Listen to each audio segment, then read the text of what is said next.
रीट 2022 की घोषणा हो चुकी है, जिसकी एग्जाम 14 और 15 मई को आयोजित होने जा रही है। अब ऐसे में आपको पता होना चाहिए कि रीट 2022 में कौन एलिजिबल है, लेवल 2 और लेवल 1 का क्या सिलेबस रहता है और सिलेबस आप कहां से डाउनलोड कर सकते हो ताकि आप अपने सिलेबस के अनुसार अपनी तैयारी कर सको। पदों की संख्या की बात करें कि बढ़ोतरी हो सकती है या नहीं हो सकती है, फर्स्ट ईयर सेकेंड ईयर में से कौन एलिजिबल हो पाएगा फाइनल रूप से या नहीं हो पाएगा, और 2 पेपर होंगे, एक पेपर होगा आरटेट होगी या नहीं होगी। कंप्लीट जानकारी 2022 रीट के संबंध में इस वीडियो में मिलेगी, तो वीडियो को लास्ट तक जरूर देखना। पदों की संख्या 20,000 रखी गई है। इसमें से आपके 2,000 के आसपास आपको विशेष शिक्षक के पद देखने को मिल सकते हैं, क्योंकि जब रीट की घोषणा होती है उस टाइम आपके साथ में एक घोषणा ये भी कही गई थी मुख्यमंत्री के, जब ट्वीट आया था उसमें देखा हो तो आपने कि विशेष शिक्षक के पदों की संख्या में आपको जो है बढ़ोतरी होगी। यानी जो अभी जो भर्ती चल रही है 31,000 पदों के ऊपर, उसमें 1,000 पद आपके विशेष शिक्षक के जोड़कर विज्ञप्ति 32,000 पदों पर जारी की गई है। तो जो आपकी विज्ञप्ति आएगी 20,000 की, इसमें आपके 18,000 के आसपास आपको सामान्य शिक्षक के पद देखने को मिल सकते हैं और 2 से 3,000 तक आपको विशेष शिक्षक या 2-2,500 आप विशेष शिक्षक के पद आपको देखने को मिल सकते हैं। आपको आगे पता चल जाएगा। लेकिन एग्जाम डेट है वो 14 और 15 मई को 2 दिन रखी गई है। तो क्या 2 दिन एग्जाम होने चाहिए, इसका किसी ने कोई भी विरोध नहीं किया कि 2 दिन एग्जाम होनी चाहिए या नहीं होनी चाहिए। मेरे अनुसार 2 दिन एग्जाम नहीं होनी चाहिए। आपकी क्या राय है मुझे नहीं पता। 2 दिन एग्जाम क्यों नहीं होनी चाहिए, 2 दिन होती है तो किस आधार पे होनी चाहिए। अगर 2 दिन एग्जाम करवाई जाती है तो देखो 2 दिन एग्जाम होती है तो आपको कैसा होगा कि 14 तारीख को अगर एग्जाम होती है तो 14 तारीख को L1 की एग्जाम करवा ली जाए और 15 तारीख को एग्जाम होती है तो L2 की करवा ली जाए।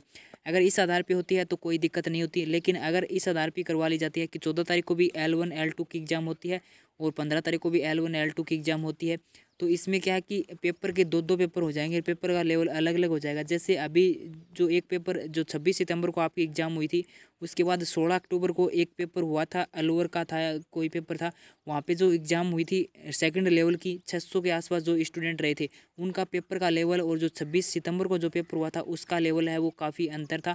ये पेपर जो 600 टावरों का बाद में हुआ था 16 अक्टूबर के आसपास जो एग्ज़ाम हुई थी उसका लेवल था वो थोड़ा इससे ज़्यादा कठिन पेपर था ये।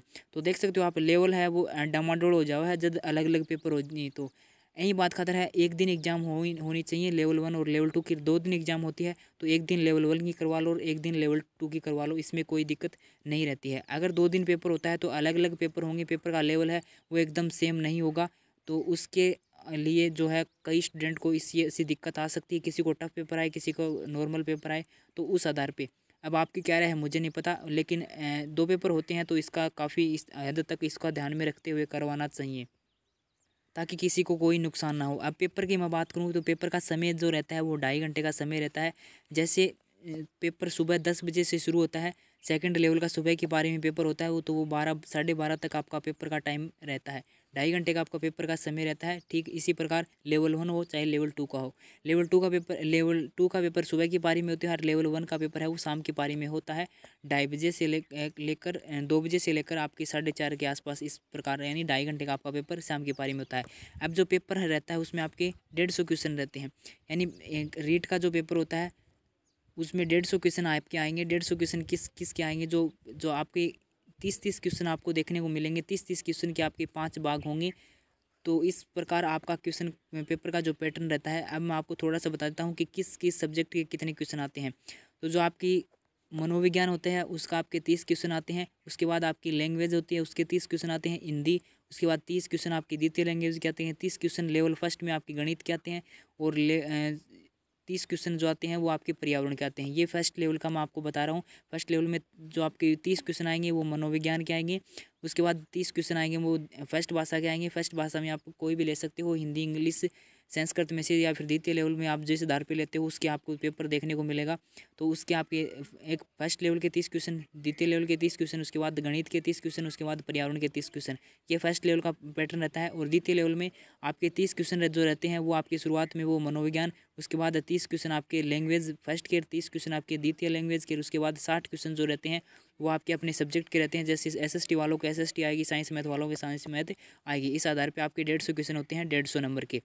अब 2 पेपर होंगे या नहीं होंगे वो बात करें तो उसका अभी तक कोई भी पुख्त अभी जानकारी नहीं है कि 2 पेपर होंगे या नहीं होंगे, लेकिन जिस आधार पर घोषणा हुई है कि रीट 20,000 पदों के ऊपर 14-15 मई को आयोजित होगी, इसको लेकर एक ही पेपर अभी यही कहा जा रहा है कि एक ही पेपर होगा। मुझे भी यही लग रहा है कि एक पेपर होगा, 2 पेपर होंगे ऐसी कोई घोषणा नहीं हुई कि अगर 2 पेपर होते तो ये भर्ती जो आपकी रीट के बजाय आरटेट को लेकर घोषणा होती, आरटेट को लेकर, लेकिन रीट को घोषणा हुई है। तो रीट जो है ये 20,000 पदों पर जो वर्तमान स्थिति में चल रही है, टोटल एक पेपर होगा, उसी आधार पर आपकी फाइनल मेरिट बनेगी। और जो ग्रेजुएशन जो बीएड कर रखे हैं, बीएड वालों की आपका 90-10 का रेशियो रहता है। अगर आपको नहीं पता तो मैं आपको बता देता हूँ कि 90% आपके जो रीट में पेपर में आपके 150 में से नंबर आएंगे उसका, और जो 10% आपके जो ग्रेजुएशन में आपके जितने परसेंटेज हैं उसका 10% मैच होकर आपकी फाइनल मेरिट बनती है। और लेवल 1 वालों में कंप्लीट जो 150 में से जितना क्वेश्चन आपके नंबर आते हैं उनमें से आपकी कंप्लीट मेरिट बनती है। अब मैं क्वालिफिकेशन की बात करूं लेवल 1 और लेवल 2 की, तो देखो लेवल 1 की जो क्वालिफिकेशन रखी गई है, लेवल 1 वाले कक्षा 1 से 5 तक पढ़ाते हैं, तो उनके लिए आपका 12th के बाद आपकी बीएसटीसी या डीएलएड जो भी आपने कर रखा है वो आपके पास होनी चाहिए। बीएड वाले लेवल 1 के लिए एलिजिबल नहीं है। आपको जैसा कि पता होगा जोधपुर हाईकोर्ट ने इनको बाहर कर दिया था लेवल 1 का, सुप्रीम कोर्ट में केस चल रहा है, जैसे कोई अपडेट आएगी उसको आपको अपडेट कर दिया जाएगा। लेवल 2 के लिए 6 से 8 तक बीएड वाले एलिजिबल हैं, प्लस में लेवल 2 में जो बीएसटीसी वाले हैं वो भी एलिजिबल हैं, लेकिन उनको बीएसटीसी के साथ आपने जो ग्रेजुएशन की हुई होनी चाहिए। अगर आपने ग्रेजुएशन कर रखी है, बीएसटीसी कर रखी है, तो आप लेवल 2 के लिए एलिजिबल हो।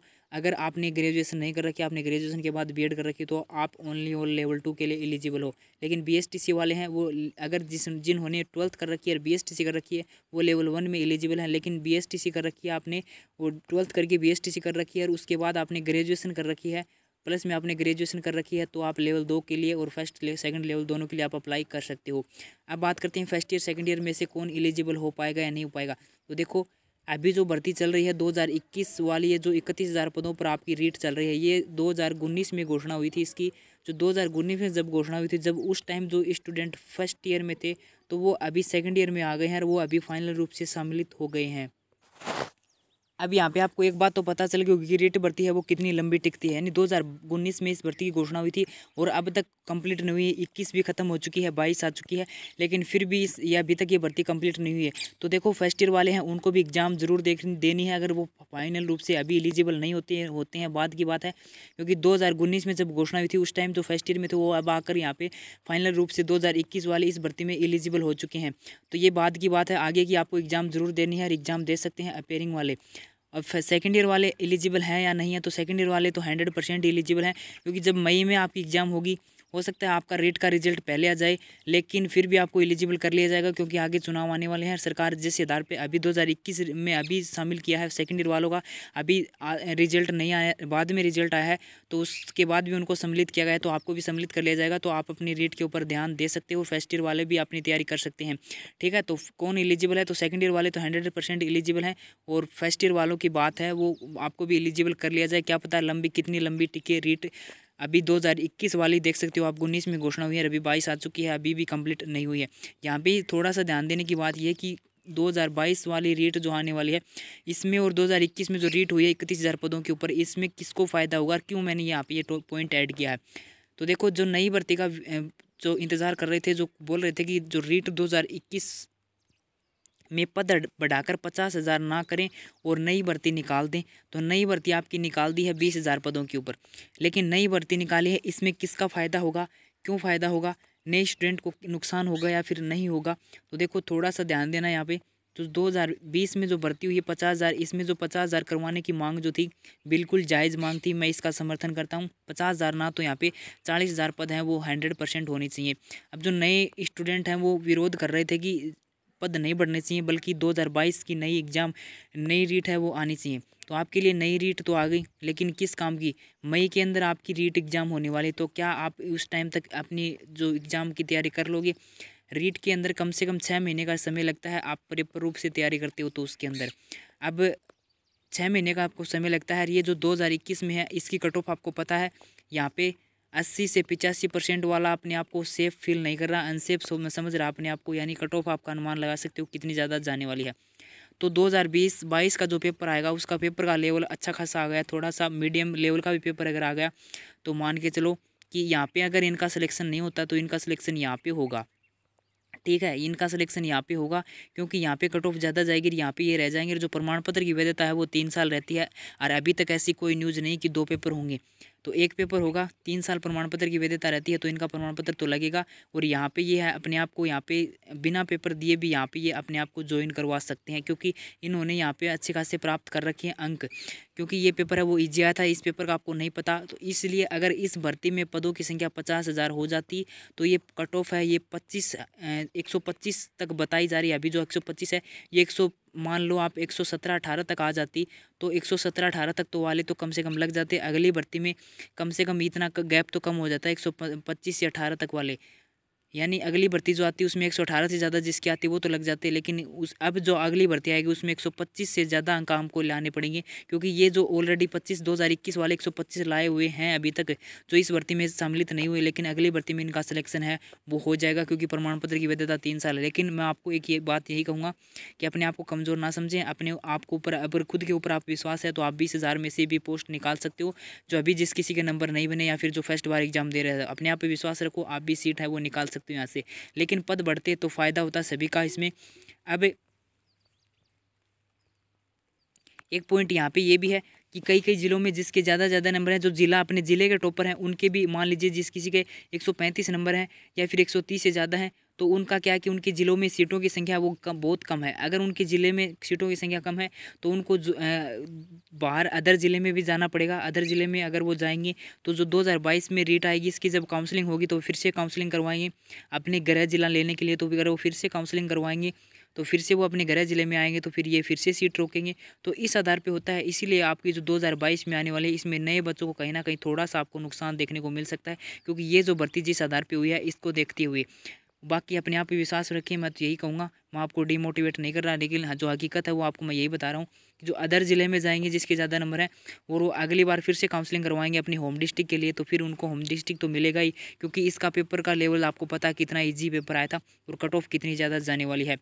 इसी आधार पर आपको ये बताया जा रहा है कि किसका फ़ायदा और किसको नुकसान है। तो मेरे अनुसार से जिसको फ़ायदा उसी को होगा, अगली भर्ती 2020 वाली में भी 2021 वालों को ही ज़्यादा फ़ायदा होगा, और जो नए स्टूडेंट हैं उनको कम बेनिफिट मिलने वाला है, क्योंकि वो पहली बार तैयारी करेंगे या फिर उनको जीरो से तैयारी करनी पड़ेगी, क्योंकि इन्होंने तो तैयारी कर रखी है। इनको मान लीजिए कईयों के 125 नंबर तो आए हुए हैं, तो इतने नंबर तो इनकी हैं ही, इनसे ज़्यादा आपकी इनकी तैयारी तो है ही।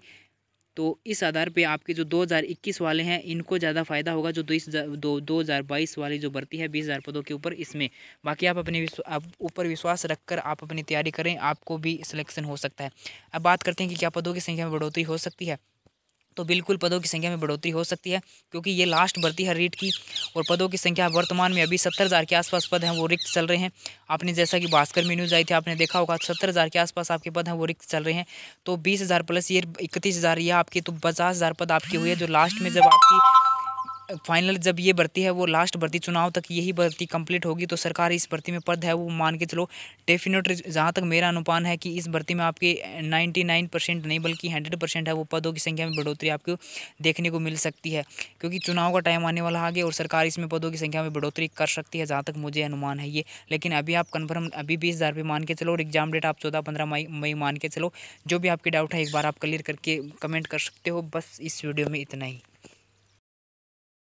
सिलेबस डाउनलोड करने के लिए आप खुद क्रोम ब्राउज़र या फिर कोई सर्च ब्राउज़र पे आप ओके कर सकते हो, और वहाँ पे जाकर आप रीट BSCR21.com लिख कर सर्च कर सकते हो। उसके बाद यहाँ पे आप ऑफिशियल साइट पे आ जाओगे रीट की। उसके बाद यहाँ पे इंपॉर्टेंट डाउनलोड में आने के बाद यहाँ पे आपको अपने सिलेबस का लिंक है वो देखने को मिल जाएगा, अपने लेवल के अनुसार है। यहाँ से आप अपना सिलेबस है वो डाउनलोड कर सकते हो। नीचे यहाँ पे अभी विज्ञप्ति का लिंक है, जो नीचे आपको सिलेबस का लिंक है अभी देखने को मिल जाएगा। यहाँ पे देख सकते हो रीट लेवल 1 का सिलेबस का लिंक है ये, इसके ऊपर ओके करोगे तो आपका लेवल 1 का सिलेबस, लेवल 2 का सिलेबस, यहाँ से आप अपना सिलेबस डाउनलोड कर सकते हो और सिलेबस देख सकते हो कि सिलेबस में क्या क्या टॉपिक हैं।